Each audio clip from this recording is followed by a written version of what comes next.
Hello everyone, Shri IAS academy में आपका स्वागत है। जैसा कि आप जानते हैं कि श्री आईएएस एकेडमी ने एसे राइटिंग सीरीज की शुरुआत की थी, जिसके अंतर्गत ऑलरेडी हमारे 14 पार्ट आ चुके हैं।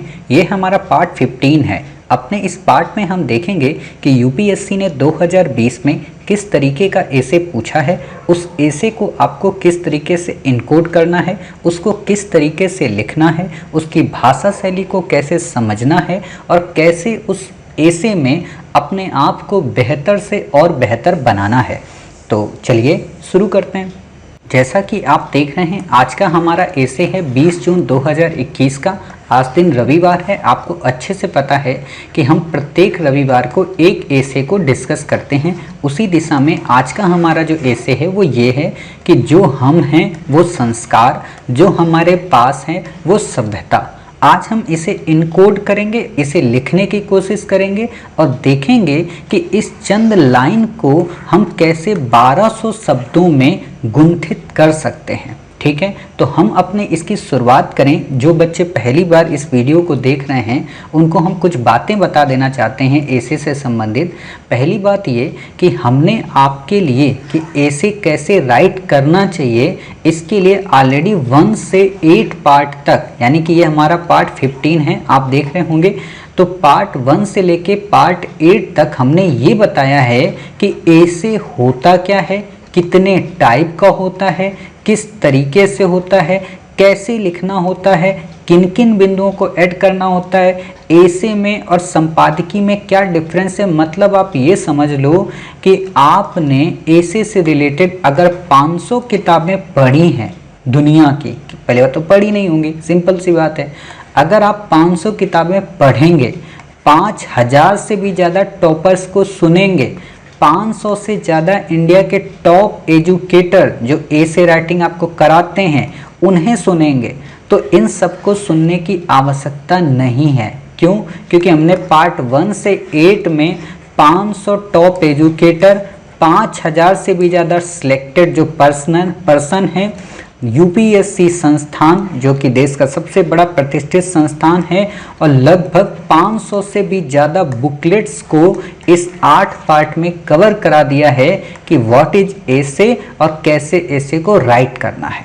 ठीक है, तो जब भी आप अगर इस वीडियो को देख रहे हो और जब आपकी इच्छा या मन में जिज्ञासा जगे कि हमें ऐसे राइटिंग करना है, सिर्फ सीखना ही नहीं है, तो आप पहले 1 से लेके 8 पार्ट तक देख लें। ये हमारी रिटन में गारंटी है कि अगर आप 1 से लेके 8 तक वो पार्ट देख लेंगे तो एसे से संबंधित जितने भी प्रश्न आपके मन में कौतूहल उत्पन्न कर रहे हैं अपने आप समाप्त हो जाएंगे और आपको एसे के प्रति ऐसा प्रेम हो जाएगा कि ब्रेकअप करने का मन ही नहीं करेगा और प्रत्येक रविवार आप उससे मिलने चले जाएंगे। ठीक है, तो ये बातें आप समझ गए। चलिए, अब बात आती है कि सर आपने अभी बोला कि पार्ट 1 से लेके 8 तक आपने एसे बताया है, तो पार्ट 9 से लेके 15 तक आपने क्या क्या बता दिया, ज़रा एक बार बता दो। क्या आपको कोई दिक्कत है? तो बिल्कुल भी दिक्कत नहीं है, तो हम आपको दिखा देते हैं। जैसे कि आप देख रहे हैं, ये यूपीएससी का मेंस का 2020 का पेपर है, यानी कि जनवरी में हुआ था। आपको अच्छे से पता है ऐसा पेपर आपके पास आता है। इस पेपर में 2 खंड आते हैं, 1200 शब्दों के 2 निबंध लिखने होते हैं, 125 नंबर का एक निबंध होता है। आपको पता हो कि हमने मनुष्य होने और मानव बनने के बीच का लंबा सफ़र ही जीवन है, इसे कंप्लीट कर लिया। हो सकता है पार्ट 9 में हो ये। ठीक है, विचार परक संकल्प स्वयं के शांतिचित रहने का उत्प्रेरक है, हो सकता है पार्ट 10 में हो। मतलब हमने इसे डिस्कस किया है, हम आपको बता रहे कि हम 15 नंबर पार्ट तक कैसे पहुँचे हैं। ठीक है, इसे हमने कर लिया। जहाज अपने चारों तरफ के पानी की वजह से नहीं डूबा करते, बल्कि जहाज पानी के अंदर समा जाने की वजह से डूबते हैं, हो सकता है पार्ट नंबर 11 में हो, इसे हमने कंप्लीट कर लिया। सरलता चरम परिष्करण है, ये पार्ट 14 में है। हमने लास्ट संडे को इसी को डिस्कस किया था और आप में से कई सारे बच्चों ने लिखकर भी भेजा और बहुत अच्छा आपने लिखा। ठीक, तो इस तरीके से आप समझ गए कि हमने सेक्शन 1 के चारों एसे को कंप्लीट कर लिया। और आपको जानकर आश्चर्य होगा कि ये चारों के चारों एसे जितने बेहतरीन तरीके से करंट से अपडेट करते हुए हमने डिस्कस किया है, उतना अभी तक यूपीएससी की तैयारी कराने वाले टॉप एजुकेटर जिनको आप खुदा और भगवान मानते हैं, उन्होंने भी अभी नहीं कराया है। ठीक है। तो आप समझ सकते हैं कि हम कितने क्विक एंड फास्ट वर्क करते हैं। हम ये नहीं कह रहे कि हम उनसे ज़्यादा विद्वान हैं, वर्क बता रहे कितने क्विक एंड फास्ट करते हैं। विद्वान वो बहुत हैं, बहुत ज्ञान है, लेकिन यूपीएससी है ना, ज़्यादा ज्ञान की भी ज़रूरत नहीं पड़ती है। ठीक, तो ये हमने कर लिया। आज हमारा जो ये है, ये कौन सा है, पार्ट 15। आज इसमें हम ये वाला पार्ट डिस्कस करेंगे कि जो हम हैं वह संस्कार, जो हमारे पास है वह सभ्यता।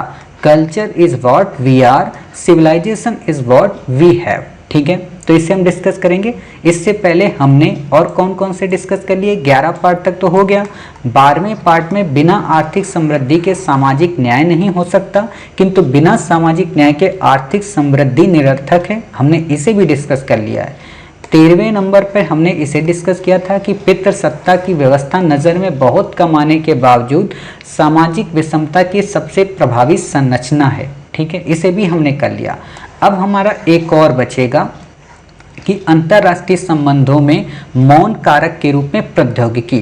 क्लियर, तो इसे हम अपने नेक्स्ट संडे यानी कि शायद 27 को हमारा संडे होगा, हाँ 27 को हमारा संडे होगा, तो 27 को हम इसे डिस्कस कर लेंगे। क्लियर, तो वहाँ पे आप इसे देख सकते हैं। ठीक है, तो इसे हम अगले संडे यानी कि नेक्स्ट संडे डिस्कस करेंगे, और जब नेक्स्ट संडे डिस्कस हो जाएगा तो 2020 का पेपर आपका कंप्लीट हो जाएगा। फिर आपके दिमाग में आ रहा होगा सर फिर क्या कराओगे, छुट्टी हमारी? बिल्कुल भी नहीं, छुट्टी बिल्कुल नहीं होगी।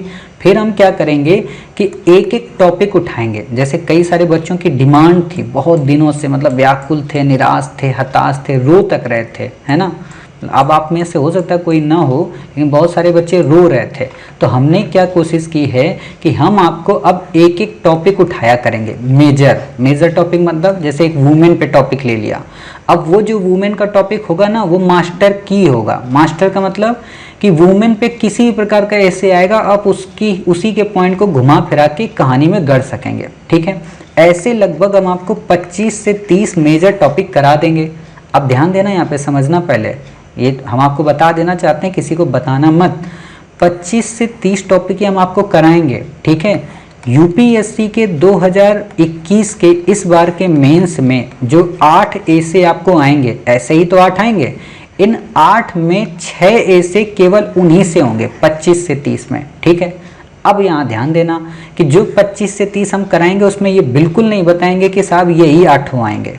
ये कब बताएंगे, जब हम आपको 12 अक्टूबर से लेट्स क्रैक मेंस सीरीज शुरू करेंगे। यानी कि 12 अक्टूबर, 10 अक्टूबर को आपका प्रीलिम है, 11 अक्टूबर को आप रेस्ट करेंगे, 12 अक्टूबर से हमारी लेट्स क्रैक मेंस नाम की सीरीज शुरू होगी, जहां पे हम आपको इन 25 से 30 ऐसे में से जो मेजर इंपॉर्टेंट होंगे, जो इस बार आएंगे 2021 में, उनको कराएंगे। ठीक है, तो आप समझ गए कि मतलब आपकी 100% तैयारी है हमारी तरफ से। आप निश्चिंत रहें, कहीं कुछ जाने की ज़रूरत नहीं है, चमन्नी भी खर्चा करने की ज़रूरत नहीं है। बहुत खर्चा कर लिया पैसा, माता पिता का बहुत पैसा बर्बाद किया, अब नहीं करना है। ठीक है, बर्बाद का मतलब ये नहीं होता कि आपने कुछ सीखा नहीं या नशेबाजी में उड़ाया।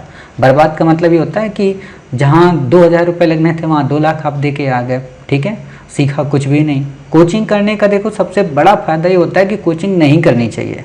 फार्मूला है, अपनी मेज के सामने लिख लो। अब आप में से लग रहा होगा सर आप भी तो कोचिंग पढ़ा रहे हो, कोचिंग कहाँ पढ़ाते हैं हम, कोचिंग कभी नहीं पढ़ाते हैं। ठीक है, तो ये आपने देख लिया, सारी बातें आप समझ गए। तो अब देर किस बात की, अब इसको हम इनकोड करते हैं। ठीक है, और समझने की कोशिश करते हैं कि वास्तव में ये ऐसे हमसे पूछा क्यों गया। पहले तो आपके दिमाग में आना चाहिए कि साहब ये ऐसे हमसे आखिरकार पूछा क्यों गया, क्या आप बता सकते हैं। तो बिल्कुल साहब, ये ऐसे आपसे इसलिए पूछा गया, जो हमारे एजुकेशन मिनिस्टर है ना, नाम याद आ रहा होगा आपको, पोखरियाल साहब, बहुत ही टैलेंटेड पर्सन है। इसलिए नहीं कि बीजेपी पार्टी की, यहाँ दिमाग मत लगाना। मैं वैसे भी हमेशा हर एक पार्टी का विरोध करता हूँ, आप हमारे वीडियो को देख सकते हैं, लेकिन जहाँ व्यक्ति सम्माननीय होता है उसका सम्मान करना चाहिए। ठीक है, ये बहुत ही ज्ञानी पुरुष हैं और बहुत ही प्रबुद्ध इंसान हैं। इन्होंने अपने जीवन में बहुत सारी किताबें लिखी हैं। जब ये एजुकेशन मिनिस्टर बनाए गए, पहले एचआरडी मिनिस्ट्री होती थी, उसे नाम बदल दिया गया, एजुकेशन मिनिस्ट्री बना दिया गया। तो क्या हुआ कि इन्होंने अपनी कई सारी बुक दिखाई मीडिया वाले को। ठीक है, उन्हीं में से एक बुक इन्होंने दिखाई थी, भारतीय संस्कृति एवं सभ्यता एवं संस्कार। ध्यान देना, इनकी एक बुक है भारतीय संस्कृति सभ्यता एवं संस्कार। ठीक है, संस्कार में कहीं कहीं पे यानी कि दूसरी प्रिंट में है वहाँ समाज आ जाता है। ठीक, इस बुक का फर्स्ट पेज पे ये लाइन है, जो हम हैं वो संस्कार, जो हमारे पास हैं वो सभ्यता। समझ गए? आपको लगा होगा सर ये तो मतलब जुड़वा भाई है, मतलब डीओपीटी ने इनसे दोस्ती कर ली है। डीओपीटी ने दोस्ती नहीं की है, ये आपकी नज़र के सामने आया था, लेकिन आपने नज़रों से देखा ही नहीं। जिस नज़र से आपको उसको देखना चाहिए था उनकी किताब को, उस नज़र से आपने देखा ही नहीं।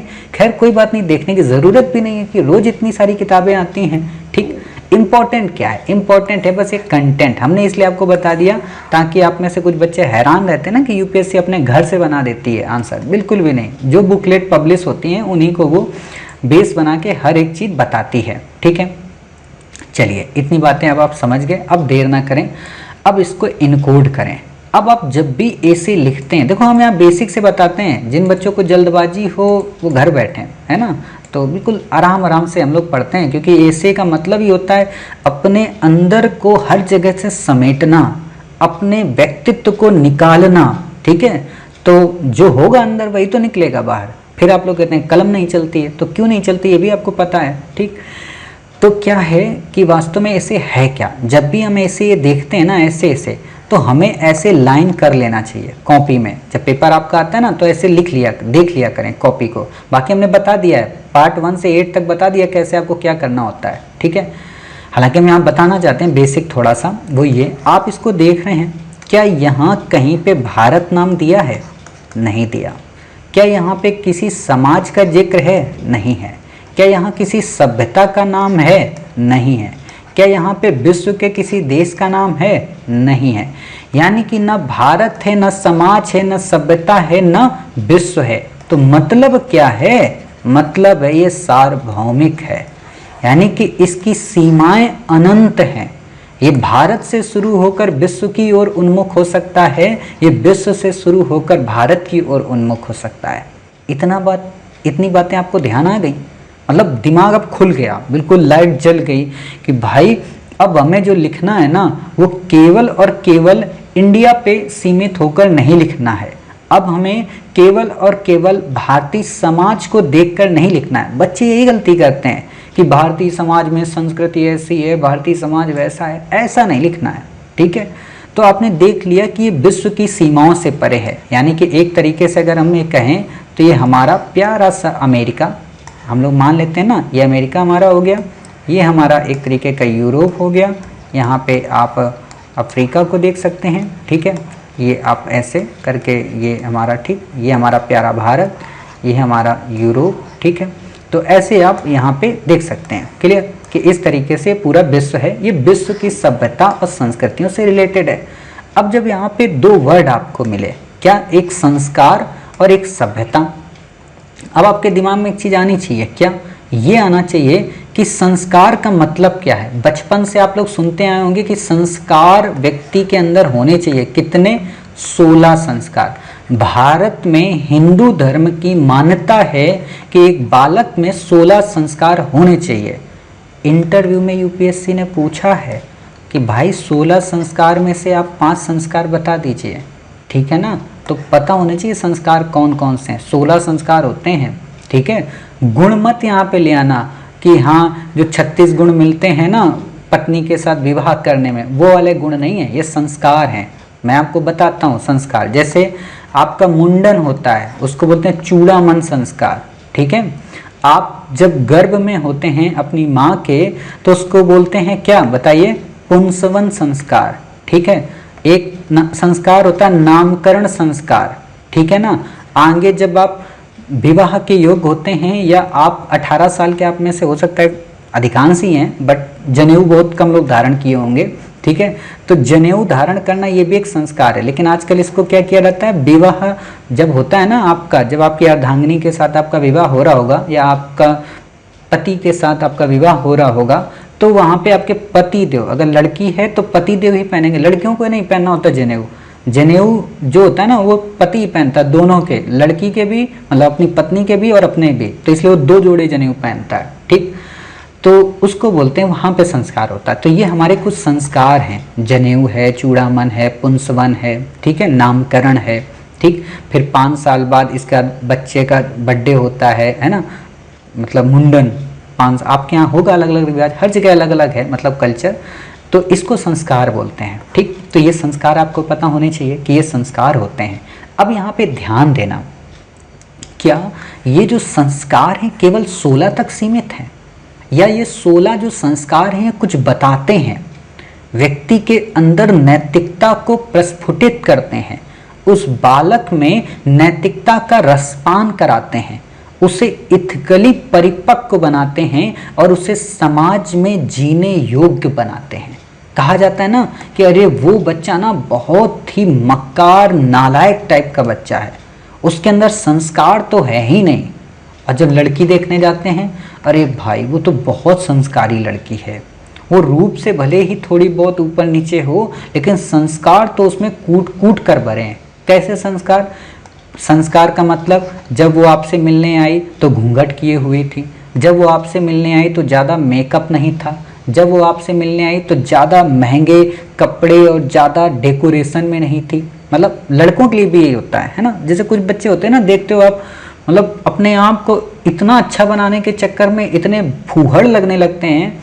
देखो सुंदरता जो होती है ना, सिंपल सी बात है, सादगी में जो सुंदरता है ना वो दुनिया में कहीं नहीं है। बिल्कुल आप अगर सिंपल हो बहुत अच्छे लगेंगे, और जितना आप मेकअप कर लेंगे ना उतने गोबर लगेंगे। सिंपल सी बात है, जितना आप सिंपल होंगे उतने अच्छे लगेंगे, जितना मेकअप करेंगे उतने गोबर लगेंगे। और संस्कार तो इम्पोर्टेंट है आपकी वाणी से, आपके कामों से। आप बताइए, अंबानी साहब दिखने में हैंडसम हैं, सलमान खान लगते हैं? बिल्कुल नहीं लगते हैं, वही पुरानी शर्ट जैसी मिल जाए पहन रहे हैं लंबी चौड़ी। केजरीवाल साहब को देख लो, कैसे भी कपड़े मिल जाएं, लेकिन संस्कार अच्छे हैं। इन लोगों में संस्कार अंदर अच्छे हैं। बिजनेस करने का संस्कार है, राजनीति करने का संस्कार है, लोगों से बातचीत करने का संस्कार है। यानी कि संस्कार क्या है? हमारे जो पास है। ऐसे पढ़ा रहे हैं, ये मत सोचना कि हम विषय से भटके हुए हैं। कंटेंट आपको दे दिया है, कंटेंट आप उसको पढ़ेंगे उससे हो जाएगा, लेकिन सोचना है आपको। एग्जाम हॉल में थोड़ा ना कोई कंटेंट देने आएगा, हम आपको बता रहे कि कोई चीज़ कैसे पॉइंट निकाले जाते हैं कंटेंट के लिए।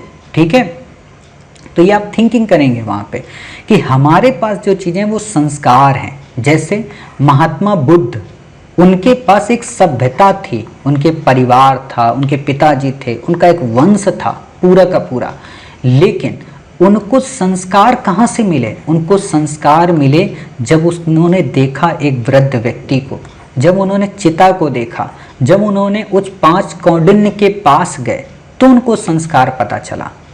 आप देखेंगे कि बौद्ध धर्म में कई सारे संस्कार हैं, पवरन नामक त्यौहार है।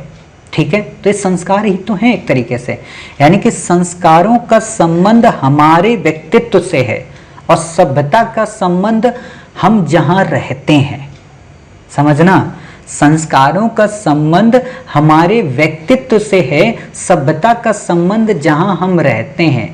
यानी कि संस्कार एक व्यक्ति की अवधारणा है, यानी कि संस्कार एक व्यक्तिगत अवधारणा है और सभ्यता एक भौगोलिक अवधारणा है। समझना, अब ये टॉपिक पर ही आ रहे हैं। ठीक, इतनी बातें समझ गए। यानी कि सभ्यता एक आवास है और संस्कार उसका एक निकेत। इन्वायरमेंट पढ़ते हो ना आप, वहाँ पे इको टोन पढ़ते हो आप, तो वही चीज़ है कि सभ्यता एक आवास है तो संस्कार उसका निकेत। ठीक है, सभ्यता एक भौगोलिक क्षेत्र है तो संस्कार उसके अंदर स्थापित छोटे छोटे क्षेत्र। ठीक है, इतनी बातें समझ गए। अब यहाँ पे बताओ, सभ्यता एक भौगोलिक है, ठीक है, संस्कार क्या हुए? व्यक्ति के। तो आप बताइए, एक सभ्यता के अंदर क्या एक ही संस्कार होगा? बहुत सारे संस्कार होंगे, क्योंकि बहुत सारे व्यक्ति होंगे। यानी कि विभिन्न संस्कारों से मिलकर एक सभ्यता का निर्माण होता है। अब यहाँ पे थोड़ी देर के लिए रुको, थोड़ी देर के लिए। संस्कार और संस्कृति, ठीक है, संस्कारों से किसी समाज की संस्कृति का निर्माण होता है, उस समुदाय के विचारों का निर्माण होता है, उस समुदाय की समाज के प्रति नैतिकता का निर्माण होता है और उन्हीं नैतिकताओं, उन्हीं विचारों से एक सभ्यता का स्वरूप बनता है। जब आप एंसेंट इंडिया पढ़ते हैं, वहाँ हड़प्पा पढ़ते हैं, हड़प्पा सभ्यता पढ़ते हैं ना, तो हड़प्पा सभ्यता से पहले क्या थी? संस्कृतियाँ थीं। संस्कृतियों से पहले क्या था? पाषाण काल था। पाषाण काल से पहले क्या था? पूरा पाषाण काल था। और पूरा पाषाण काल से संस्कृत के मध्य क्या था? संस्कार। जब लोगों ने आग को जलाना, उपयोग में लाना सीख लिया, जब लोगों ने आग के माध्यम से जीवन शैली को बदलना सीख लिया, जब लोगों ने पका भोजन खाना सीख लिया, तो हम कहने लगे वो संस्कारी हो गए। असभ्य थे, बर्बर थे, लेकिन उनको ज्ञान हुआ, ज्ञान की प्राप्ति हुई, तो वो संस्कारी बन गए।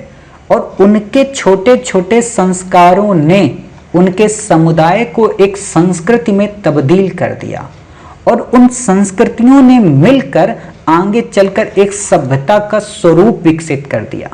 यानी कि संस्कृति वास्तव में एक छोटी अवधारणा है और सभ्यता उसका एक विस्तृत स्वरूप। हो गया ना? इतना ब्रॉड कॉन्सेप्ट आपका, इतनी बातें क्लियर हो गई। यानी कि संस्कार कैसे संस्कृति से और सभ्यता तक पहुंचती है, ये कहानी आप समझ गए। चलिए, इतनी बातें आप समझ गए। अब यहाँ पे एक बात बताइए, अभी हमने क्या बताया? संस्कार। संस्कार अच्छे भी हो सकते हैं, बुरे भी हो सकते हैं। संस्कार अच्छे होंगे तो समाज अच्छा बनेगा, संस्कार अच्छे होंगे तो राज्य अच्छा बनेगा, संस्कार अच्छे होंगे तो वो देश प्रगति करेगा। ठीक है, वहाँ की जो सभ्यता होगी वो अपने आप अच्छी होगी। जैसे नहीं कहा जाता है कि भारतीय जो संस्कृति है, दुनिया की संस्कृतियां मिट गई लेकिन भारत की संस्कृति अभी भी यथावत बनी है। नहीं कहता कि हस्ती है हमारी जो कुछ मिटती नहीं। तो ये जो चीज है, सारे जहां से अच्छा हिंदुस्तान हमारा, चंदन है इस देश की माटी, तपोभूमि हर ग्राम है, हर बाला देवी की प्रतिमा, बच्चा बच्चा राम है। ये क्या है? जब आप ये गीत सुनते हैं कि चंदन है इस देश की माटी, तपोभूमि हर ग्राम है, हर बाला देवी की प्रतिमा, बच्चा बच्चा राम है, जहां सिंह बन गए खिलौने गाय, जहां माँ प्यारी है ना। ये हम लोग गाते थे जब स्कूल में प्रेयर होती थी। तो हम लोगों को एक मंगलवार वाला दिन होता था ना, तो मंगलवार वाले दिन लड़कियां प्रेयर नहीं करती थी क्योंकि हनुमान चालीसा पढ़नी पड़ती थी, तो उसमें हम लोगों को प्रेयर में बुलाया जाता था। तो हम लोग यही बोलते थे कि चंदन है इस देश की माटी, तपोभूमि हर ग्राम है, हर बाला देवी की प्रतिमा, बच्चा बच्चा राम है, जहाँ सिंह बन गए खिलौने गाय, जहाँ माँ प्यारी है ना। तो ये जो चीज़ है ये क्या है? संस्कार। राम का संस्कार, सिंह का संस्कार, ग्राम का संस्कार, अपनी भूमि से प्यार का संस्कार, ये हमें परिपक्व बनाता है और हमारी सभ्यता को ओजस्वित करता है। ठीक है, अब बात आती है सभ्यता की। अगर यही संस्कार निगेटिव हो जाएं, अगर यही संस्कार पर्यावरणीय के प्रतिकूल हो जाएं, प्रकृति के अगेंस्ट हो जाएं, लोगों के, वो जो लोग हैं उनके व्यक्तित्व में टकराहट उत्पन्न करें, लोगों को अहिंसात्मक बना दें, तो सभ्यता खराब होगी। अब आप बताइए, जब आप लोग हड़प्पा सिविलाइजेशन अब पढ़ेंगे, हड़प्पा सभ्यता में जब आप पतन के कारण लिखते हैं, वहां पे अगर आप ये लाइन लिख दें कि हड़प्पा सभ्यता का कुछ भी कारण रहा हो ये तो नहीं पता, लेकिन एक बात तो निश्चित कही जा सकती है कि हड़प्पा सभ्यता में संस्कारों की कमी हो गई होगी, जिस कारण उस सभ्यता का पतन हो गया। आप बताइए, एग्जामिनर आपको नंबर कितना बेहतरीन देगा? जब आप ये लिखते हैं कि हड़प्पा जो सभ्यता है वो संस्कृतिकरण का परिणाम है, यानी कि कई संस्कृतियों के मिलन का परिणाम है, तब आप वहाँ बता सकते हैं ना कि संस्कृतिकरण वास्तव में संस्कारों से शुरू होता है और संस्कार किसी व्यक्ति के व्यक्तिगत होते हैं, उस समुदाय के व्यक्तिगत होते हैं, और उस समुदाय का जब दूसरे समुदाय से मेल होता है तब उन संस्कारों का आदान प्रदान होता है। और उन संस्कारों में जरूरी नहीं है कि उनके संस्कार और हमारे संस्कार सेम हो। ठीक है, तो ये चीज़ आप समझिए। जैसे एक शाकाहारी इंसान से आप मिलेंगे तो 1000 तर्क देगा कि मुर्गी क्यों नहीं खानी चाहिए। मुर्गी का मतलब मुर्गी के अंडे या मुर्गी ही, ठीक है। मांसाहारी से मिलेंगे तो 1000 तर्क दे देगा कि क्यों खाना चाहिए। समझ गए? तो क्या है, बचपन से उसको संस्कार दिए गए हैं कि मुर्गी खाना बहुत अच्छी चीज है, इससे बॉडी बनती है, इससे ये होता है, इससे वो होता है। हमें क्या संस्कार दिया गया, मतलब जो शाकाहारी है उसको क्या संस्कार दिया गया कि देखो किसी भी जीव की हत्या नहीं करनी है, हिंसात्मक नहीं होना है, अहिंसा का वर्ण करना है। तो ये संस्कार ही तो हैं। अब एक बात बताइए, जो इंसान रोज मुर्गी को मार रहा है, जो इंसान रोज जानवर को मार रहा है, जो इंसान रोज पशुओं की बलि चढ़ा रहा है, उस इंसान से आप इस चीज की उम्मीद कर सकते हैं कि विपरीत से विपरीत परिस्थिति में उसका हृदय पसीज जाए, विपरीत से विपरीत परिस्थिति में वो व्याकुल हो जाए, वो आपकी संवेदना को समझ सके, वो आपकी वेदना को समझ सके? बिल्कुल नहीं समझेगा। क्यों? क्योंकि जब वो उस जीव की वेदना को नहीं समझ पा रहा। मैं देखो ये नहीं कह रहा हूँ मीट खाना चाहिए कि नहीं खाना चाहिए, आप खाते हो तो खाओ या ना खाते हो ना खाओ, मैं ये बिल्कुल नहीं कह रहा हूँ, ठीक है। मैं बस आपको रियलिटी से रूबरू करा रहा हूँ, ठीक है। तो ये चीज़ आप समझिए कि वास्तव में संस्कारों का कितना महत्व होता है किसी व्यक्ति। देखो आजकल यूपीएससी इसलिए ऐसे प्रश्न पूछती है, ये सब इथिक्स के होते हैं, क्योंकि वो जानना चाहती है कि आप हो क्या, आप में है संस्कार की नहीं है। भाई अब हम इतनी देर से इतनी बातें बोल पा रहे तो क्यों बोल पा रहे? कुछ बहुत तो संस्कार मेरे माता पिता ने दिया होगा ना, बचपन से लेके आज तक कुछ संस्कार तो हमारे अंदर गुंथित किए होंगे ना, हमारे आसपास के पड़ोस के मित्रों ने हमें कुछ संस्कार सिखाए होंगे ना, कुछ समाज के लोगों ने हम पर ताने दिए होंगे ना। तो उन्हीं संस्कारों के कारण तो आज श्री आईएएस एकेडमी है, उन्हीं संस्कारों के कारण तो हम आज आपको कुछ बता पा रहे, वरना कैसे बता पाते, ठीक है ना। तो इसीलिए कहा जाता है ऐसे हमारे अंदर से निकलने वाली अभिव्यक्ति है, और जब हम ऐसे लिखते हैं तो एग्जामिनर हमारा कैरेक्टर समझ जाता है, और जब कैरेक्टर समझ जाता है तो अंकों में बढ़ोतरी कर देता है। इसीलिए ऐसे रट्टा मार वाला टॉपिक नहीं होता है, ठीक है। तो आप ये समझ गए कि हर व्यक्ति के संस्कार अलग अलग हो सकते हैं। कई बार परिस्थितियां होती हैं जो संस्कारों को विपरीत बना देती हैं। परिस्थितियां मतलब, अब यहाँ ध्यान देना, मतलब संस्कारों को विपरीत कौन बनाएगा? आप कुछ परिस्थितियां कौन सी? भौतिकवादी कौन सी? क्लाइमेट, लोगों का व्यवहार, उस कम्युनिटी का व्यवहार, बाहर का ज्योग्राफिकल कंडीशन, वो व्यवहार को चेंज करेगी। और ये बाहरी जो वस्तुएं हम बोल रहे हैं, भौतिक वस्तुएं, ये क्या है? सभ्यता ही तो है। यानी कि कई बार सभ्यता संस्कारों का विनाश कर देती है। यानी कि अब दिमाग लगाओ कि जब हम भूमंडलीकरण की ओर बढ़ते हैं, जब हम ज़्यादा सभ्य होने की ओर बढ़ते हैं, तो हम संस्कारों को भूल जाते हैं, अपनी संस्कृति को भूल जाते हैं। हम डोमिनोज के पिज्ज़ा को तो याद रखते हैं, लेकिन सुबह माँ के पराठों को भूल जाते हैं। हम स्विगी के ऑर्डर को तो याद रखते हैं, लेकिन हम अपने घर के भुट्टे को भूल जाते हैं। हम नींबू पानी को भूल जाते हैं, कोल्ड ड्रिंक को याद रखते हैं, है ना। संस्कार, आप बताइए क्रिस्टियानो रोनाल्डो को क्या याद आया? संस्कार ही तो याद आया। किस पर दांव लगाया? सभ्यता पर, कि कोका कोला मत पियो, उठा के रख दी। उठा के रखी नहीं कि अरबों में नुकसान हो गया कंपनी का। क्या था? संस्कार। मतलब कितनी ताकत है संस्कार में, सोचो। रोनाल्डो एक पर्सनैलिटी है। पर्सनैलिटी मतलब ये नहीं है कि वो व्यक्ति है, वो व्यक्ति नहीं, वो व्यक्तित्व है अपने आप में। व्यक्तित्व का मतलब क्या होता है कि जिस पर कईयों लोगों की जिंदगियां जुड़ी हों, जो कई लोग उससे इंस्पायर होते हैं। जैसे सचिन तेंदुलकर, हम उनको देखकर उनसे कुछ सीखते हैं। जैसे नरेंद्र मोदी जी, उनसे देखकर हम कुछ सीखते हैं। अब यहाँ दिमाग मत लगाना कि नरेंद्र मोदी जी से सर क्या सीख सकते हैं। नरेंद्र मोदी जी से कुछ सीख, देखो आज क्या सिचुएशन है क्या नहीं वो एक अलग चीज़ है, लेकिन बेस से सोचो ना कि नीचे से कोई व्यक्ति ऊपर तक इतने पद पे आ जा रहा है। मतलब आप लोग ही हो, आप शून्य से आज आईएएस कल बन जाओगे, तो स्ट्रगल स्टोरी हुई कि नहीं हुई? मतलब इतने योग्य लीडर होने के बावजूद भी अगर कोई देश का प्राइम मिनिस्टर बन जा रहा है, कैसे बनना है वो अलग बात है, ठीक है। अच्छे दिन आपके आए कि नहीं आए वो अलग बात है, उस पर डिबेट कभी करना अकेले बैठ के। लेकिन एक चीज़ ये सोचो, तो वो क्या थे? संस्कार ही तो थे, वाणी की ओजस्विता ही तो थी जो लोगों को प्रभावित की। 135 करोड़ लोगों का दिल जीतना आम बात है। यहाँ आदमी एक का दिल नहीं जीत पाता है, 3 महीने बाद ब्रेकअप हो जाता है, और 135 करोड़ लोगों का दिल जीतना है, कैसे भी जीता, किसी भी तरीके से जीता, तो तरीका होना चाहिए, वो संस्कार है। वही क्रिस्टियानो रोनाल्डो में संस्कार, यानी कि उसने बस कोक की बोतल ही तो हटाई, ये नहीं कहा कि ये बोतल बिल्कुल खराब है। आप देखना उस वीडियो में, ये नहीं कह रहा कि बोतल खराब है, ये कह रहा पानी अच्छा है पीना, मतलब इससे अच्छा पानी है, यानी कि खराब नहीं है लेकिन पानी अच्छा है। तो संस्कार हैं उसके, ठीक। अब वही संस्कार उस मटेरियल वस्तु पे चोट पहुंचाएंगे, यानी कि कभी कभी संस्कार सभ्यता को तोड़ते हैं और कभी कभी सभ्यता संस्कारों पर आघात करती है। और जब सभ्यता और संस्कार के मध्य जब ये द्वंद्व होता है तो संस्कृति खतरे में पड़ जाती है। अब समझे, यानी कि हमें इसको किस तरीके से लिखना है, किस तरीके से हमें इसको कोड करना है। क्लियर? यानी कि अब आप पूरा इसका कंटेंट समझ गए कि आखिरकार ये कहना क्या चाह रहा। अब आपके दिमाग में आया होगा, ठीक है सर, इतना तो आप बता दिए कि जो हम हैं वो संस्कार हैं, जो हमारे पास हैं वो सभ्यता है। शुरुआत कैसे करें? शुरुआत कहीं से भी आप करो कि संस्कार, संस्कृति और सभ्यता वास्तव में ये किसी समाज की एक कुंजी हैं, ऐसे आप शुरू कर दो।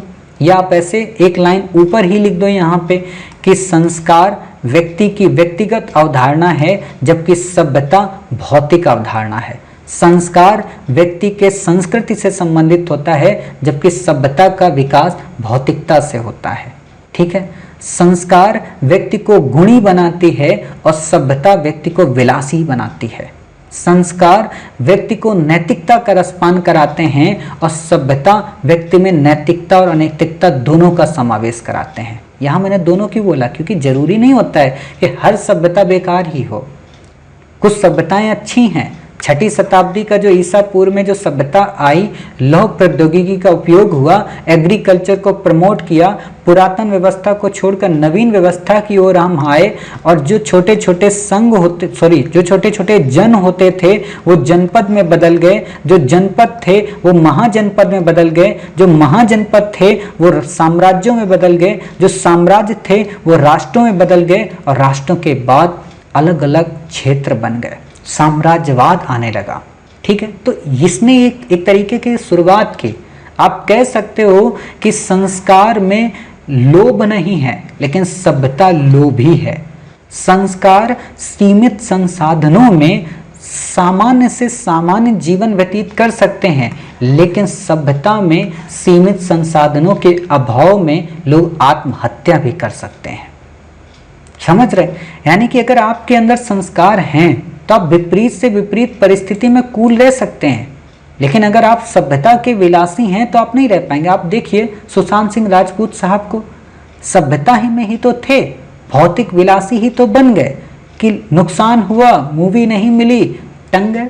ये नहीं करना चाहिए। कई बार आप में से कई बच्चों का मैसेज आता है कि सर मन करता है कि आत्महत्या कर लें, तो मुझे ये सोचकर दुख होता है कि भाई आपके जीवन में भी इतनी बड़ी समस्या कहाँ से आ गई कि आप आत्महत्या की ओर उन्मुख हो गए।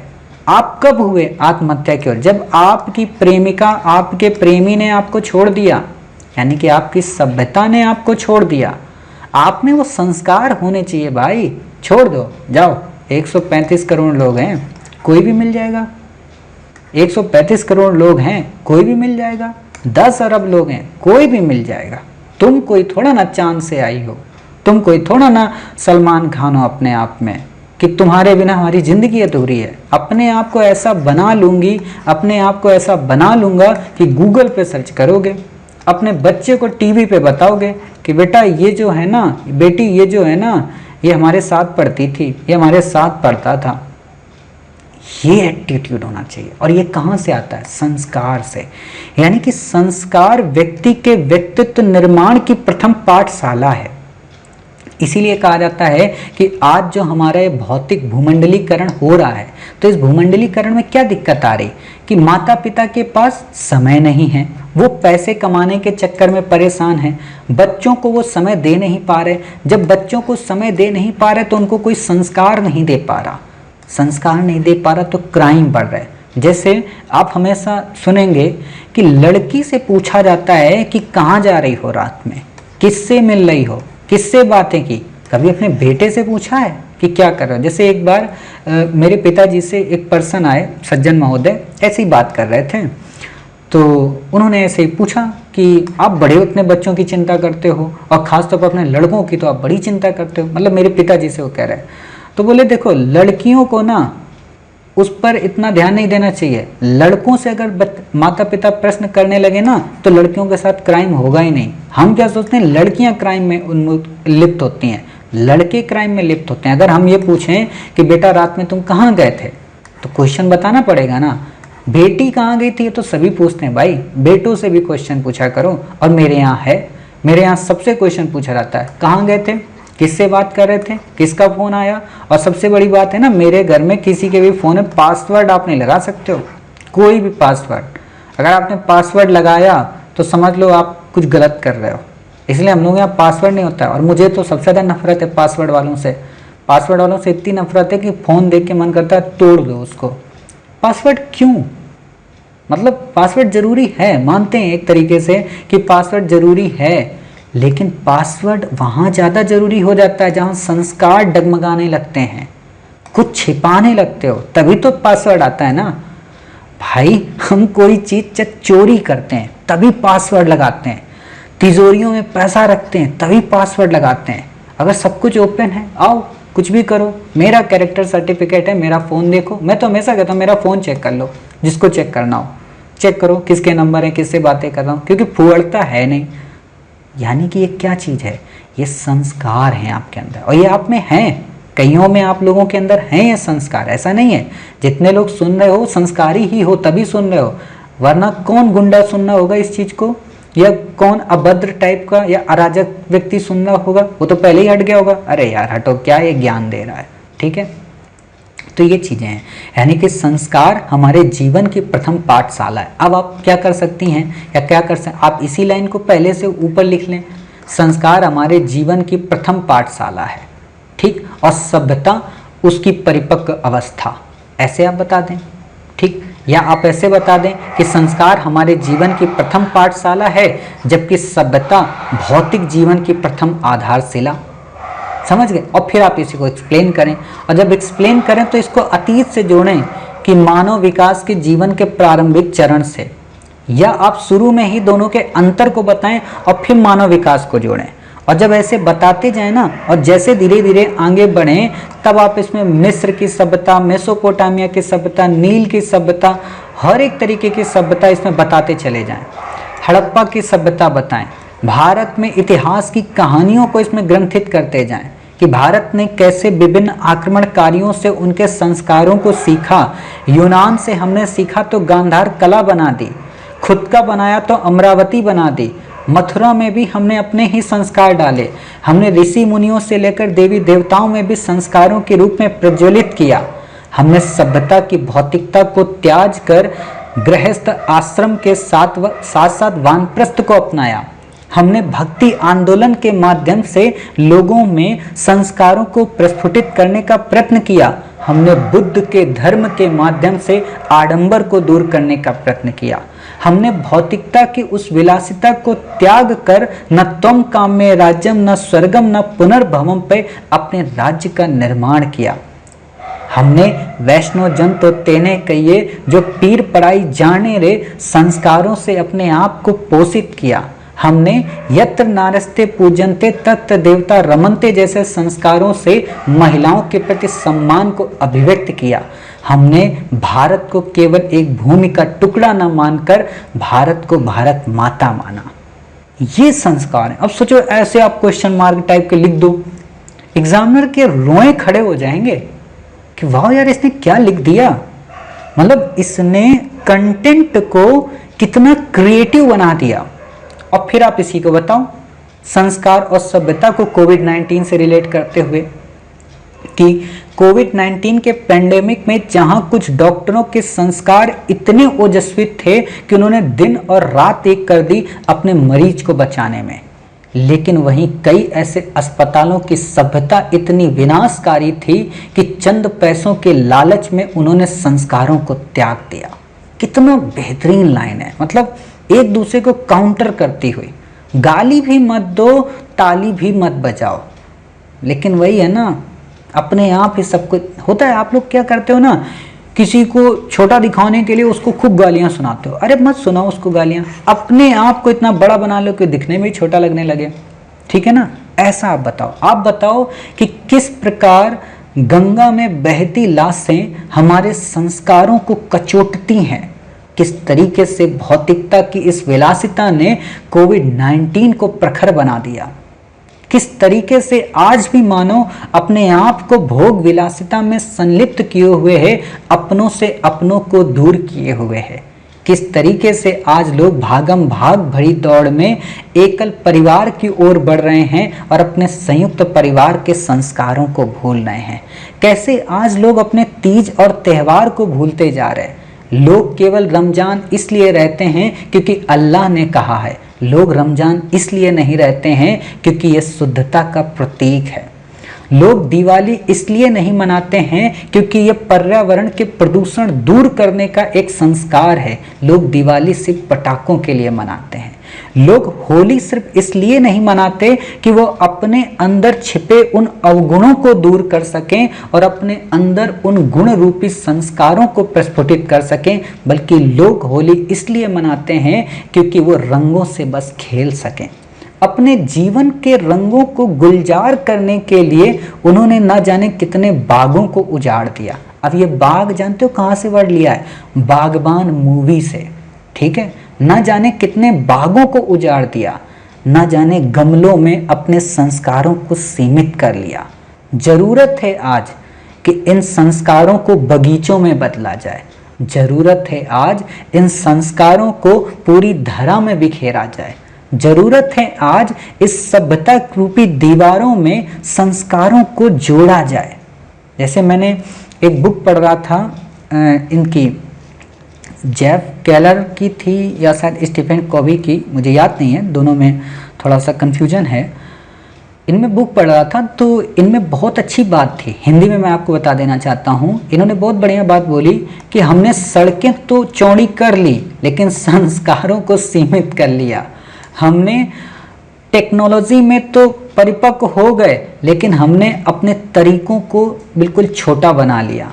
हम संयुक्त परिवार जो हमारा होता था उसको एकल परिवार में तो बदल दिए, लेकिन हमने अपने उन संस्कारों को भूल गए। हम त्योहारों को भूल गए, हम रीति रिवाजों को भूल गए, हम अपनी परंपराओं को भूल गए। आज दिवाली आती है तो एक रिचुअल मनाते हैं, रक्षाबंधन आता है तो एक बिजनेस मनाते हैं, मदर्स डे आता है तो माँ के लिए एक फोटो चिपका देते हैं, लेकिन जब विवाह हो जाता है तो उसी माँ को वृद्धा आश्रम छोड़ाते हैं। मतलब दुख होता है कि जिस बेटी को किसी बेटी के जन्म से मतलब जन्म मिला है, जिस बेटी को किसी माँ ने जन्म दिया है, उसी बेटी को दूसरी माँ कहती है कि इसको फेंकाओ, मतलब गंगा में फेंकाओ। अभी हाल ही में एक बच्ची मिली है गंगा में प्रवाहित एक बक्से में। ठीक है, मतलब ये क्या चीज़ है? ये हमारे संस्कारों की कमी है। दहेज प्रथा हो, हिंसा हो, महिलाओं को बुरी नज़र से देखना हो, उपभोग की वस्तु समझना हो, यानी कि सभ्यता में क्या है कि महिला एक उपभोग बन गई और संस्कार में क्या है कि महिला यत्र नारस्ते पूज्यन्ते बन गई। सभ्यता में क्या है, महिला एक तरीके का आइटम सॉन्ग बन गई। संस्कार में क्या है, महिला एक देवी बन गई। ये अंतर है। ऐसे आप रिलेट करो कि सभ्यता और संस्कार क्या है। मतलब सभ्यता में विलासिता है, भोग है, संस्कार में संयोग है और योग है। सभ्यता में कराटे हैं और मार्शल आर्ट है, संस्कार में ध्यान है तो ईश्वर की प्राप्ति है। सभ्यता ज्ञान और तकनीक से परे है, संस्कार में ज्ञान का उच्चतम स्तर है। सभ्यता व्यक्ति को सरल बनाने के लिए आई है, जबकि संस्कार व्यक्ति को सरल से और सरल बनाने के लिए है। सभ्यता व्यक्ति को मुश्किल घड़ियों में तोड़ देती है, जबकि संस्कार व्यक्ति को मुश्किल घड़ियों में जोड़ देते हैं। सभ्यता किसी व्यक्ति पर केंद्रित न होकर उस समाज के रीति रिवाज और प्रथाओं पर आधारित होती है, जबकि संस्कार व्यक्ति के तर्क और तथ्य का प्रकाश पुंज होती है। ऐसे बताओ आप, यानी कि हम अब यहाँ पे जब इतना आप बता दें ना फिर आप अपने को बताएं, अपने को मतलब क्योंकि आप एक सिविल सर्वेंट हैं, ठीक है, तो सिविल सर्वेंट के हिसाब से बताएं कि जब हम तैयारी करते हैं तो हम संस्कारों को सीखते हैं।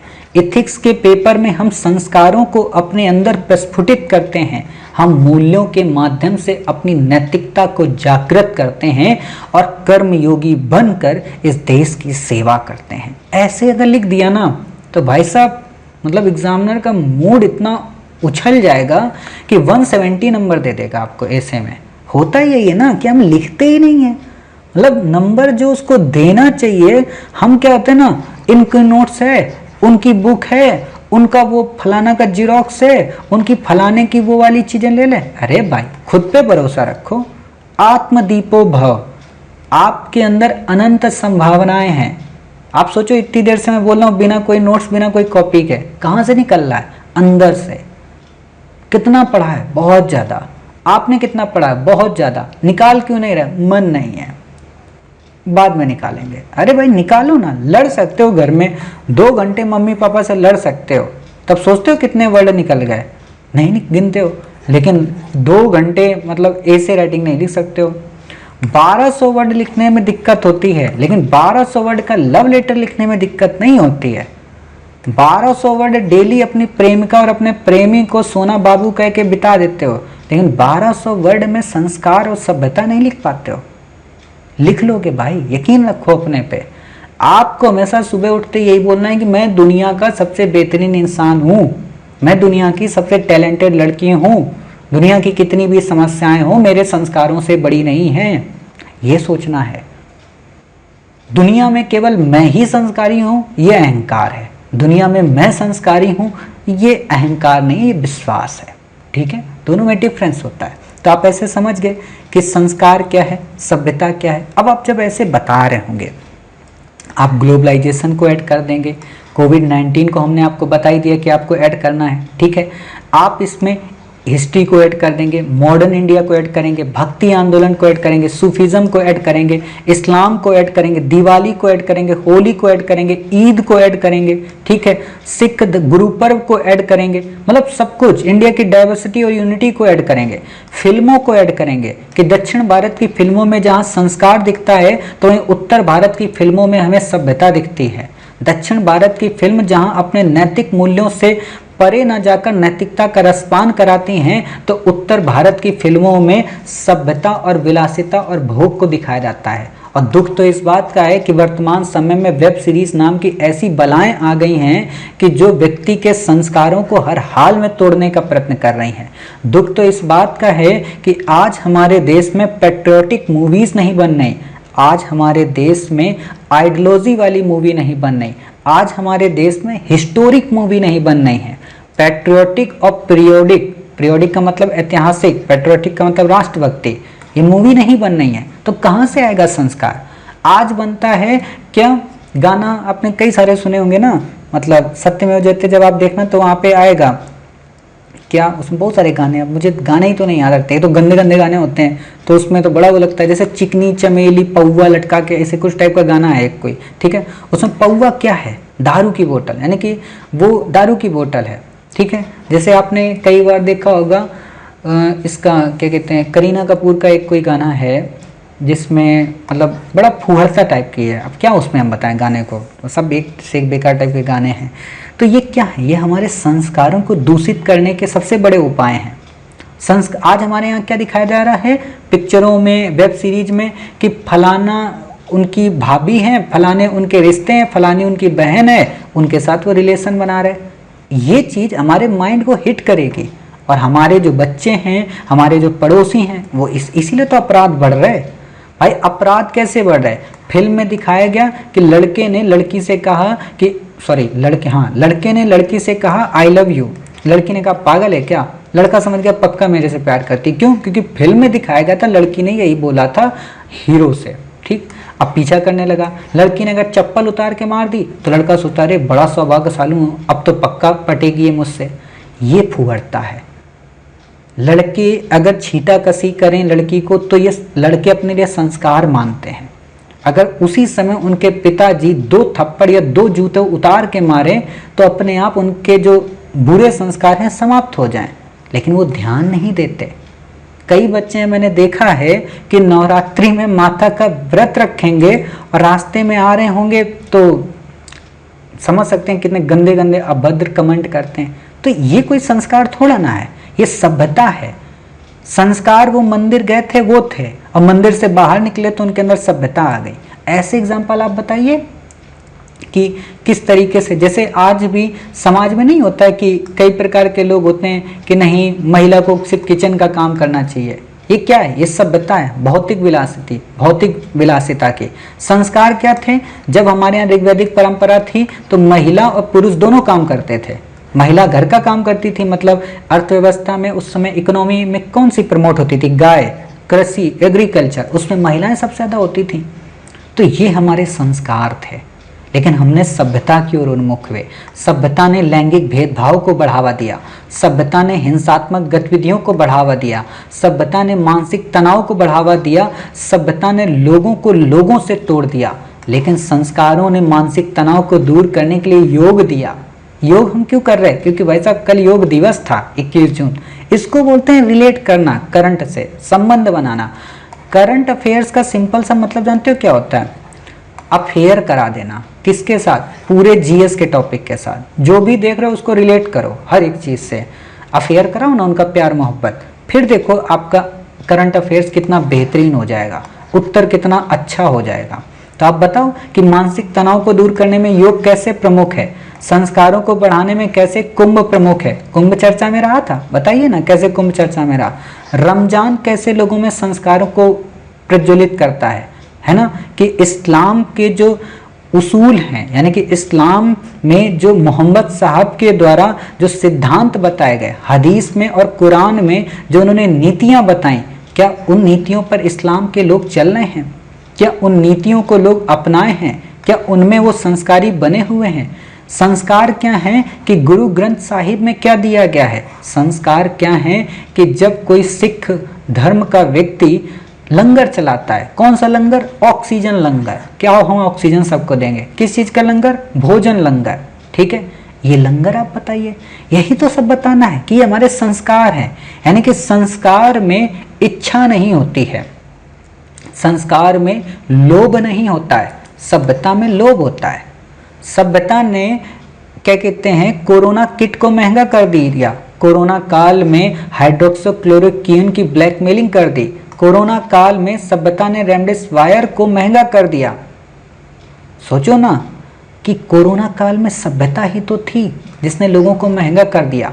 संस्कार थे तभी लंगर चल रहे थे, संस्कार थे तभी लोग बिल्कुल निर्भाव रूप से बिना किसी पैसे की मदद कर रहे थे। संस्कार थे, लोगों ने हर एक व्यक्ति की बढ़ चढ़ कर मदद की। तो संस्कार और सभ्यता ऐसे बताइए। अब आप जब निष्कर्ष की ओर पहुंचेंगे तब आप बताएंगे कि जरूरत किसकी है, संस्कार की या सभ्यता की या संस्कृत की। यानी कि संस्कार में अगर सभ्यता के कुछ अच्छे इनपुट को ले लें तो हम बेहतर संस्कृति बना सकते हैं, और ये बेहतर संस्कृति भारतीय संस्कृति की तरह अक्षुण्ण रहेगी, जिसकी हस्ती तब भी थी, आज भी है और आगे भी रहेगी। ये वो सुजलम सुफलम मलयजम धरती है जहाँ पर सस्य श्यामलम रूप से हर एक चीज प्रवाहित हो रही है। ऐसे आप बताइए, ठीक है। तो आप समझ गए कि इसको हमें कैसे बताना है, किस तरीके से यहाँ पे पॉइंट्स को ऐड करना है। इसने आपके माइंड को खोल दिया। देखो अब आप कंटेंट पढ़ना, ठीक, और कंटेंट के बीच बीच में अपनी बातों का उल्लेख करना। और यहाँ पे एक बात और बताएं, गवर्नमेंट की स्कीम जरूर बताना, एक भारत श्रेष्ठ भारत, अमृत महोत्सव, ठीक है, यहाँ पे पर्यटन पर्व, ठीक है, अतुल्य भारत, इन सबको जरूर बताना। मतलब नेशनलिज्म को प्रमोट करना, क्योंकि संस्कार और संस्कृति की बात है। जैसे ये देखो, संस्कृति संस्कार और सभ्यता की कुंजी ही है मानव अस्तित्व, मानव जीवन के अस्तित्व की कुंजी। आप इस लाइन को बताइए और यहीं से शुरू करिए सभ्यता और संस्कार को, और यहाँ पे निगेटिव इम्पैक्ट पॉजिटिव इम्पैक्ट सारे आप बता देंगे। जब आप कंटेंट पढ़ेंगे ना, हमने बहुत कुछ दे दिया है। देखो ये सारी चीजें हमने आपको बता दी, भी खान पान, रहन सहन, मकान, रोड, ठीक है, सभ्य और असभ्य की व्यवहार, लोगों की बातचीत। सभ्यता मस्तिष्क से चलती है तो संस्कार दिल से, ठीक है। तो इस चीज को आप देख सकते हो। देशों की सभ्यता भिन्न भिन्न हो सकती है, लेकिन संस्कार उनमें सब में एक हो सकते हैं, ठीक है। एक समय पूरे विश्व की सभ्यता एक हो सकती है, लेकिन संस्कार का एक होना इतना संभव नहीं। संस्कृत का संबंध संस्कारों से है, संस्कार हमारे अंदर होते हैं, ठीक है। आत्मिक, पारिवारिक, सामाजिक विकास में सहायक होती है।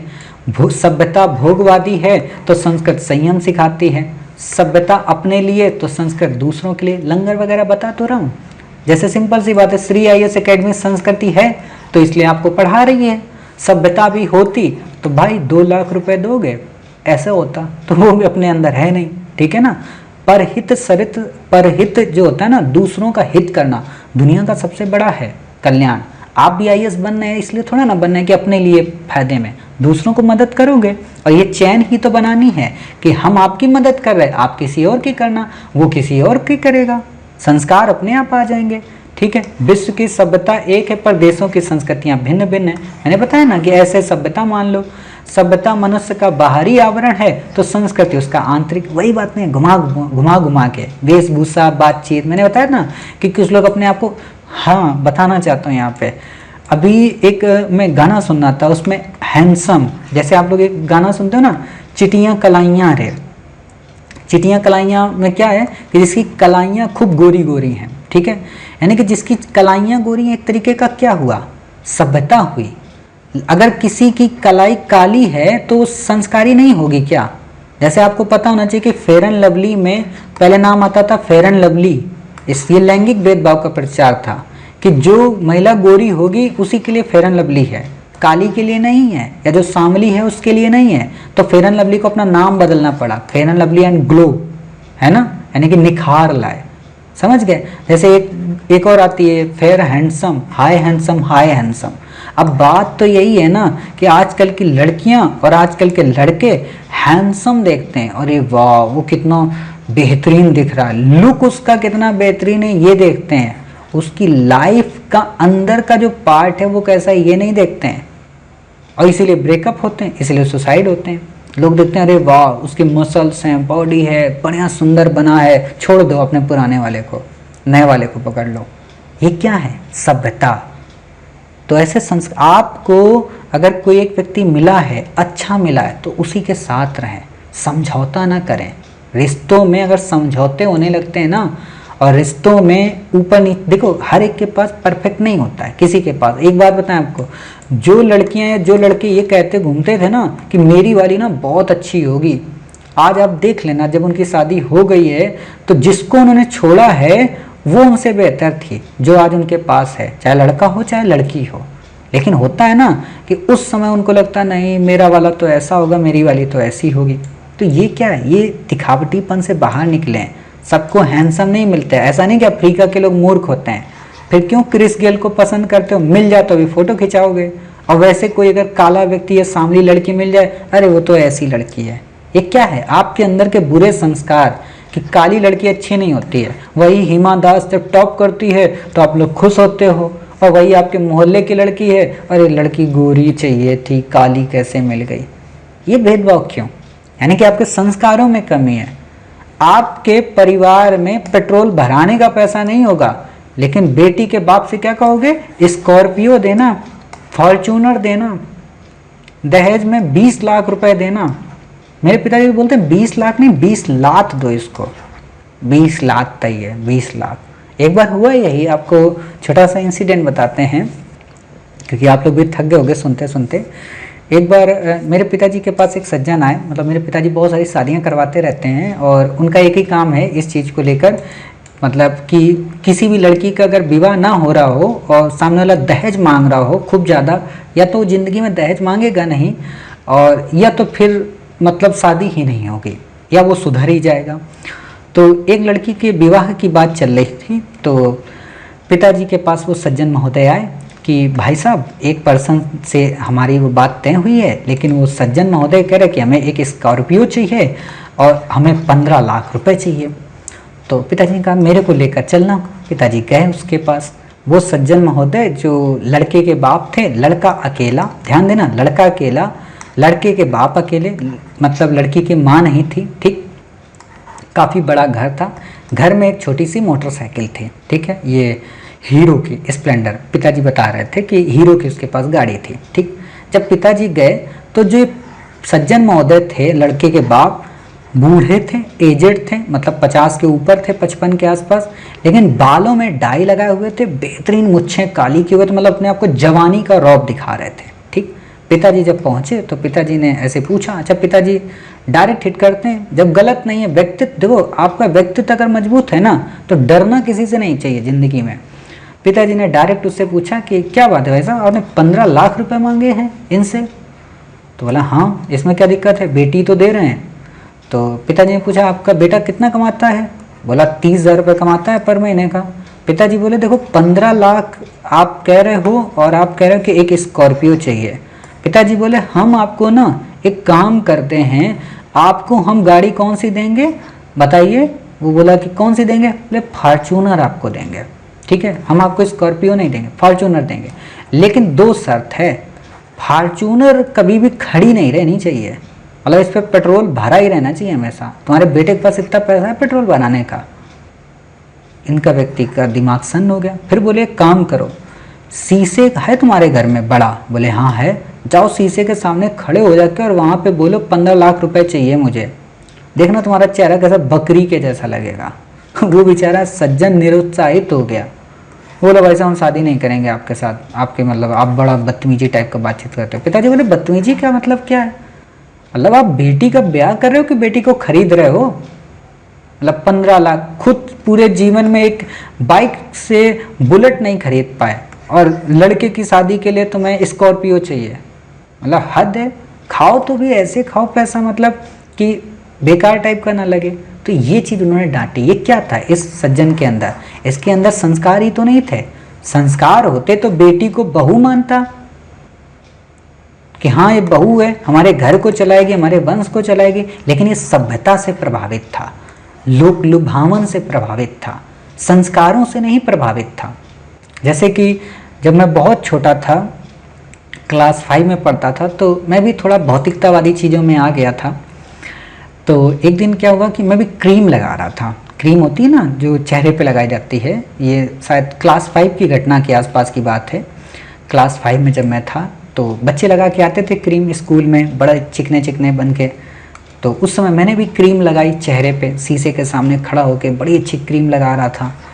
पिताजी मेरे पीछे से आए, ऐसे खड़े हो गए, बोलते हैं कि बेटा या तो तू आज सज ले या तो तू जिंदगी भर के लिए सजना चाहे तो सज ले। तो मैंने कहा मुझे ज़िंदगी भर सजना है, ऐसी कोई क्रीम है जो बिना ज़िंदगी में कुछ किए हमेशा मेरे चेहरे को ग्लो बना दे? बोले हाँ है ना, तू मेहनत कर, तू ज़बरदस्त मेहनत कर, देखना लोग तेरा लुक ही भूल जाएंगे। तो मैंने कहा अच्छा ठीक है। उस दिन के बाद से खुदा इस बात का गवाह है कि आज तक मैंने कोई क्रीम अपने चेहरे पर नहीं लगाई। समझ रहे? आज तक मैंने कोई क्रीम चेहरे पे नहीं लगाई, किसी प्रकार का कोई भौतिक आवरण अपने चेहरे पे नहीं ओढ़ा। सर्दी जब होती है, जब सर्दी आएगी तो सिर्फ एक क्रीम का उपयोग करता हूँ, वो भी बोरो प्लस का, क्योंकि चेहरा फटता है उस समय। ठीक है, बस उसके बाद कभी नहीं। बोरो प्लस का काम खत्म, फ्रिज में उसको रख दिया, अगले साल काम आएगी।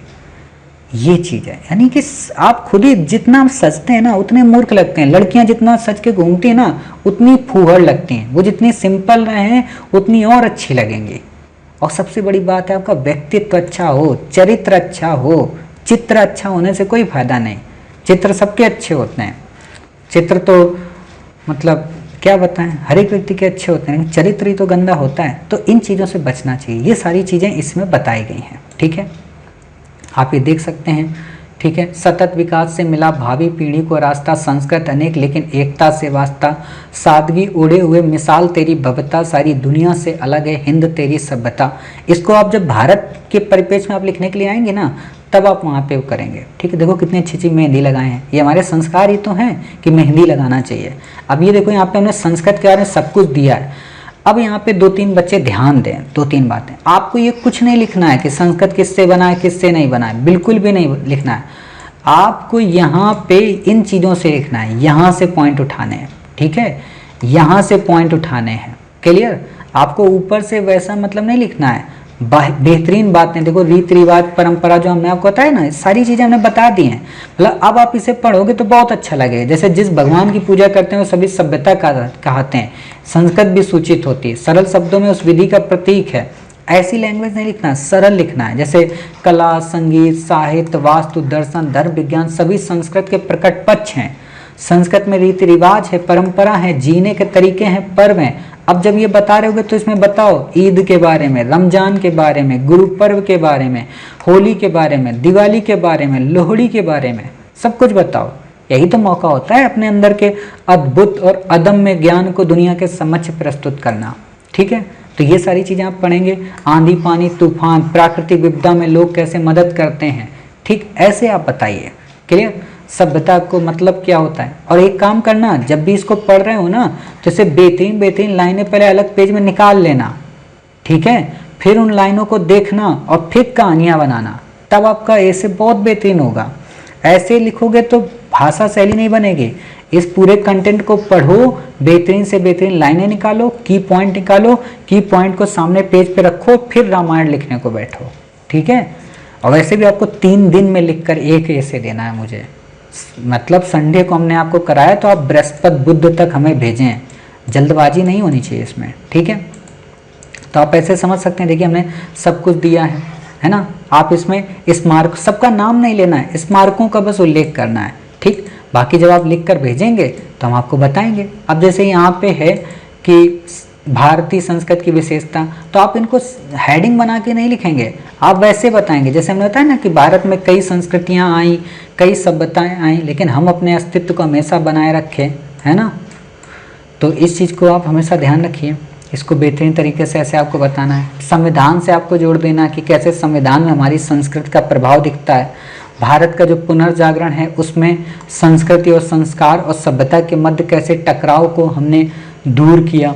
ठीक है, आप ऐसे बताएं। गांधी का व्यक्तित्व किस तरीके से सभ्यता से प्रेरित ना होकर संस्कार से प्रेरित था। राष्ट्रीय आंदोलन के नायकों का जो व्यक्तित्व था, चाहे पटेल हों चाहे लाल बहादुर शास्त्री हों, इनका व्यक्तित्व जो था वो संस्कारों से पोषित था, ना कि सभ्यता से। एपीजे अब्दुल कलाम, सचिन तेंदुलकर, MS धोनी साहब, ठीक है, इन सब का नाम ऐसे उल्लेख करिए ना करंट से सीधे रिलेट करके। सभ्यता, संस्कृत, समाज, देश काल, यहाँ से भी आपको बहुत कुछ मिल जाएगा। राजनीति के बारे में बताइए, कई सारी महिलाओं का नाम लीजिए, मीरा कुमारी का नाम लीजिए, ममता बनर्जी का नाम लीजिए। ठीक है, संस्कारों में और भी कई सारे लोगों का नाम, जैसे आप मेनका गांधी जी का नाम ले सकते हैं। बिल्कुल, इनमें कोई किसी को दिक्कत नहीं होती। देखो कुछ ऐसे नाम है पॉलिटिक्स में भी जिनको लेकर सबका सम्मान रहता है। अटल बिहारी वाजपेयी को ले लीजिए, श्यामा प्रसाद मुखर्जी को ले लीजिए, पंडित दीनदयाल उपाध्याय को ले लीजिए। ठीक है, राजनाथ सिंह को ले लीजिए, ये काउंट्रोवर्सी में नहीं रहते। राजनाथ सिंह पे कोई काउंट्रोवर्सी नहीं करता है। मोदी जी पे, अमित शाह पे कर सकते हैं, लेकिन राजनाथ सिंह पे कोई नहीं करता। नितिन गडकरी साहब को ले लीजिए, मनोहर पर्रिकर साहब को ले लीजिए, है ना, इनको आप लीजिए, क्योंकि ये नैतिकता से पोषित होते हैं ये लोग राजनीति में। ठीक है, तो ये चीज़ें आप बताइए यहाँ पे, तो आपका उत्तर मतलब काफ़ी बेहतरीन हो जाएगा। ठीक है, और हमने वैसे बहुत कुछ बता दिया है। 1200 में क्या आप लोग 12,000 वर्ड लिख दोगे। ठीक है, जब दुनिया की ज़्यादातर आबादी जंगलों में भटक रही थी तब प्राचीन भारतीय संस्कृत चरमोत्कर्ष पर थी। वक्त बदला, ज़रूरतें बदली, अब हम आधुनिक हो रहे हैं। ये पर एक असमंजस है कि हम सभ्य हो रहे हैं या हमारी सभ्यता का क्षरण हो रहा है। आप इस लाइन को भी उल्लेख कर सकते हैं कि ऐसा लगता है कि जैसे यहाँ से कुछ पॉइंट लो, मतलब ज़रूरी नहीं कि आप सब कुछ लो। आप इसको बताओ कि वर्तमान में कैसे हमारी संस्कृति का क्षरण हो रहा है, कैसे हमारी सभ्यता का क्षरण हो रहा है। ठीक है, वैसे बताओ। ये हमने फिर से आपको कंटेंट दिया नया, तो आप यहाँ से भी कुछ ना कुछ पॉइंट निकाल सकते हैं। मतलब हमने आपको बहुत इतना कंटेंट दे दिया ना कि इसके बाद संस्कृत और सभ्यता को कहीं से भी पढ़ने की ज़रूरत नहीं है। यहाँ तक कि संस्कृत के जो 4 अध्याय बुक है ना, उसको भी कंपाइल कर दिया है इसमें मैंने, तो आपको पढ़ने की ज़रूरत ही नहीं। इसके बाद भारतीय संस्कृत जीवन की विधि है, संस्कारों से पोषित बहुमूल्य निधि है। ठीक है, बच्चे से शुरू करिए, बच्चे के गर्भ से। ठीक है, संस्कृत का मतलब क्या होता है ये आपको नहीं बताना है यहाँ पे। ठीक है, आपको यहाँ से बताना है। ये वास्तव में हमने वहाँ पे बता दिया है आपको, ये रिपीटेड चीज़ें हैं जो हमने आपको पहले बताई हैं। ठीक है, तो आप जब पढ़ेंगे तो अपने आप समझ में आ जाएगा कुछ चीज़ें हाँ हमारी रिपीटेड हैं, उनको हमें लिखने की ज़रूरत ही नहीं है। ठीक है, तो इस तरीके से आप लिखेंगे, बेहतरीन तरीके से आप लिखिए, आराम से हमें भेजिए लिखकर। जब आप लिखेंगे, लिखिएगा जरूर। देखिए थोड़ी सी भी अगर कमी होगी तो हम उन कमी को दूर कर देंगे ना। वैसे भी कोई अपने आप में परफेक्ट थोड़ा ना होता है, सीखता है, धीरे धीरे बेहतर बनता है और बेहतर से और बेहतर बनता है। ठीक है, तो उम्मीद है आप सब लिखेंगे, लिखकर हमारे टेलीग्राम चैनल पर भेजेंगे और जब भेजेंगे तो हम उससे अपनी एसे राइटिंग डिस्कशन सीरीज में डिस्कस करेंगे। 2 सीरीज हैं एसे की, एक है एसे राइटिंग जिसमें हम एसे राइट करके देते हैं, दूसरी एसे राइटिंग डिस्कशन जिसमें आप हमें भेजते हैं, हम उसे चेक करते हैं। ठीक है, तो उम्मीद है आपको आज का ऐसे समझ में आया होगा, पूरा कॉन्सेप्ट समझ में आया होगा, हर एक चीज़ समझ गए होंगे। तो मिलते हैं एक नए एसे के साथ नेक्स्ट संडे। तब तक अपना ख्याल रखिए, स्वस्थ रहिए और एसे राइट करके हमारे टेलीग्राम चैनल पर भेजिए।